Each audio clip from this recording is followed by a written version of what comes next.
responsible for a team that designs a workspace. Paul said I was a cabinet maker. It was a long time ago. Actually, I've worked in different areas of design, product, retail, and so forth. And workplace design is easily the most exciting. It's because it influences and improves so many people's lives. And that's really rewarding for an organization like ours. Oktra, who I work for, as it says in the blurb, does about £100 million worth of workspace each year. We also delivered about 2.5 million square feet of workspace for WeWork. And we spend a lot of time talking about the future workplace with our clients and trying to understand where they think their needs are going to be in the future. But when we talk about space and physical space and workspace, we're actually talking about people and how they behave. Why do we even go to work, right? We don't need to. Technology has liberated us. It's freed us. It's unfettered us from our desks. Why do we actually all go to work? This is a diagram that Sheffield University did showing the intensity of commuter routes heading into London. About just short of 1 million people commute into London every day. There's a lot of pain around that. You know all those journeys. And the actual city increases its population by a factor of about 55, 56 every single day. Why do we do it?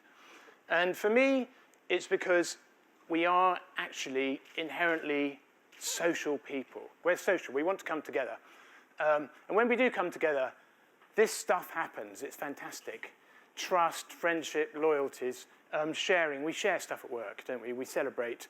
We share the wins of our organization, but we share the losses too. And that's a good thing.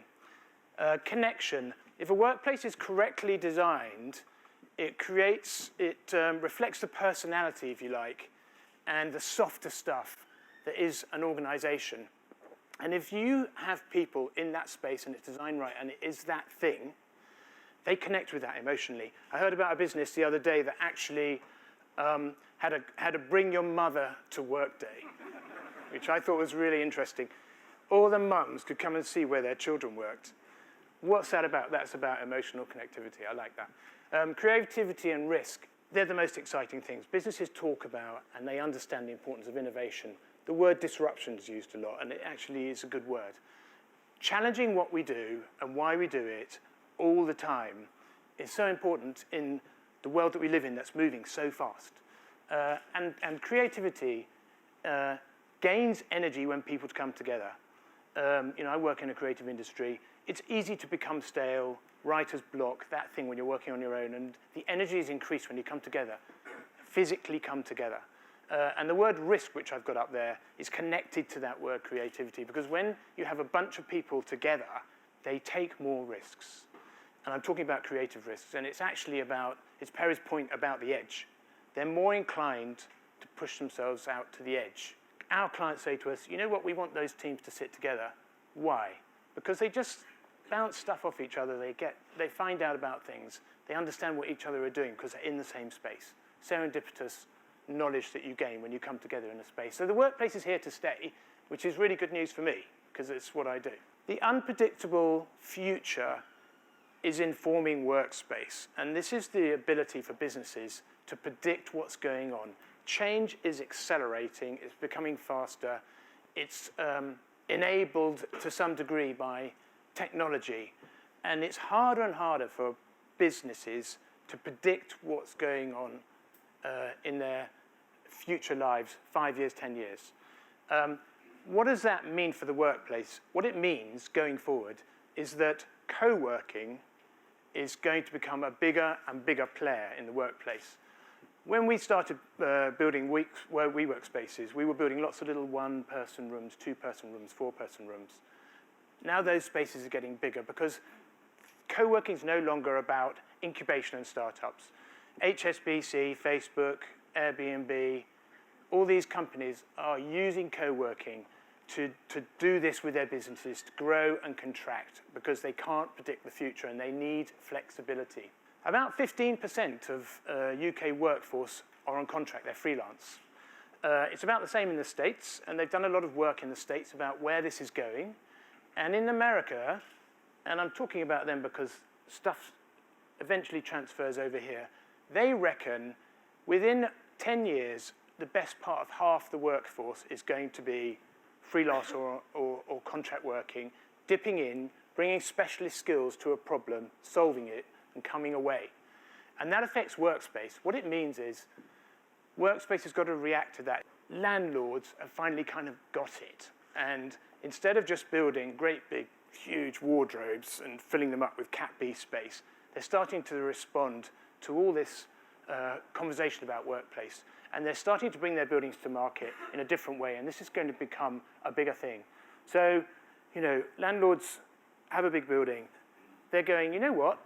Let's just do something with the ground floor that interacts with the community, that creates a relationship with the place where the building sits. And then they're getting on board with co-working, and they're starting to, perhaps in the lower floors of the building, deliver co-working space themselves. Crown Agents, JLL, Derwent, all these big developers are doing that now, co-working or pre-fitted space with shorter leases. And this is really exciting. Instead of putting in all the ceilings, putting in all the air conditioning so that organizations like mine go in and take it all out again to rework it for people, they're presenting their buildings in a way that's more friendly to office design and people who are fitting out office spaces. So that's important. So the unpredictable future.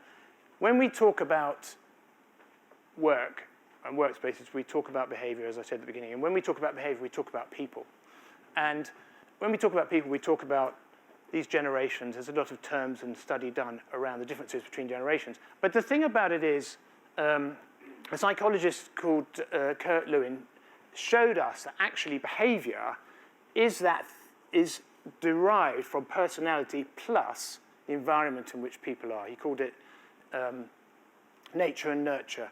And boy, oh boy, these guys here, the millennials, the Gen Ys, and the Gen Z, have grown up in such a different environment than me, for instance.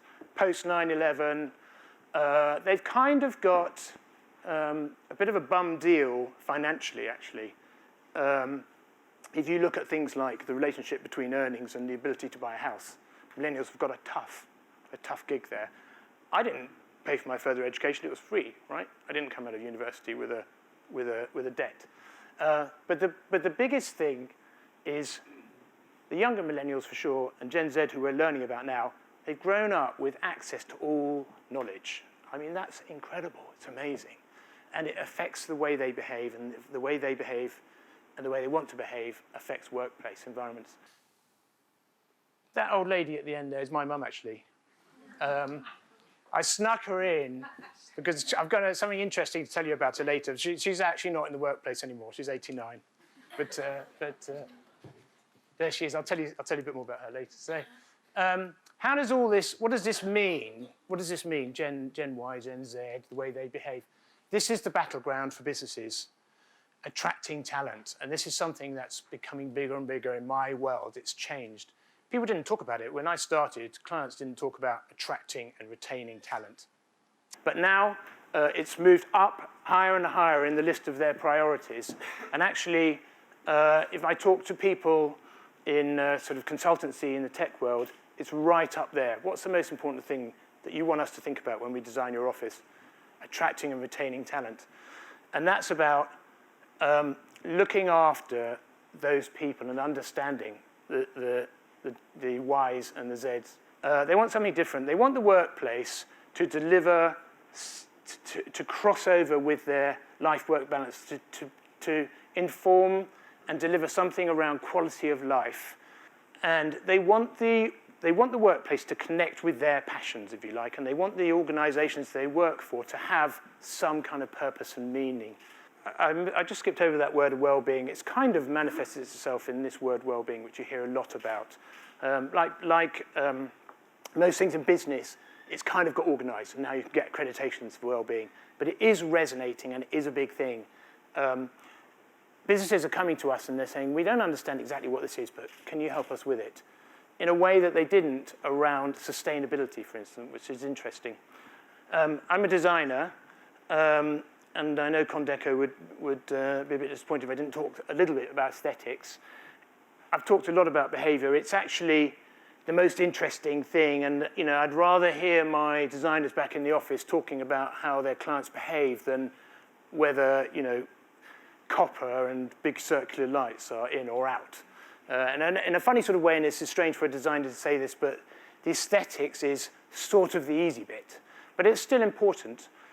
This look, if you like, stripped out ceilings, raw, very heavily informed by the domestic, I think it's peaked.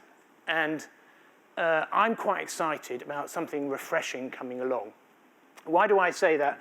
Because when it arrived, it was doing a job. It was disruptive, and it was new, and its job was to be the opposite to corporate, if you like, to be the opposite to those big, bland, rather impersonal spaces that they have in Canary Wharf and so forth, which you still visit, and we know.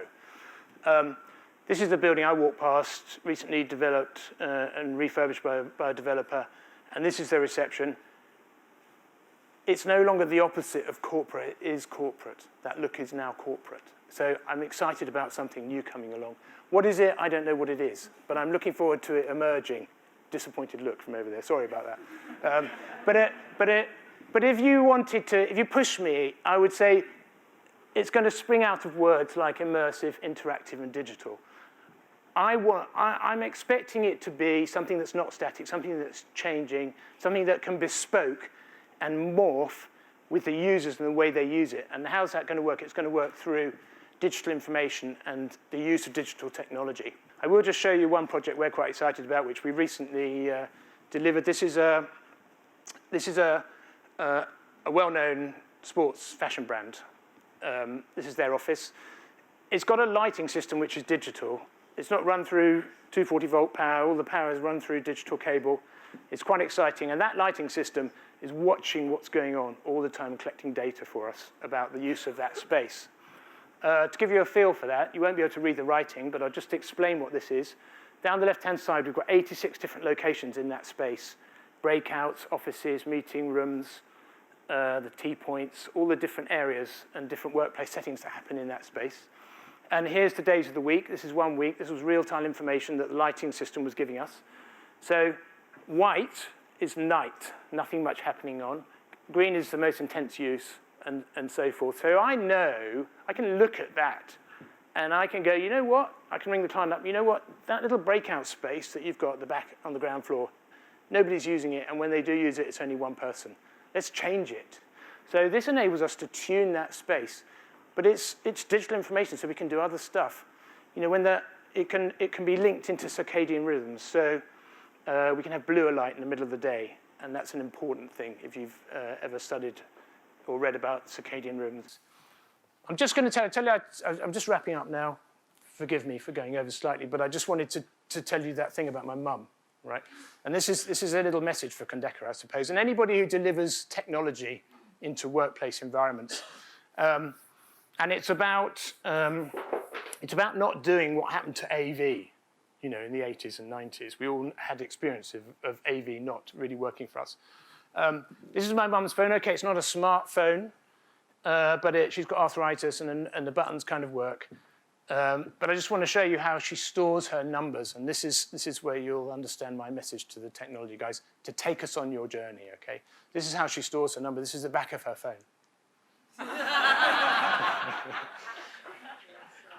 I just love that. I think that's so cool. Anyway, that's me. Sorry, overrun. Thank you very much.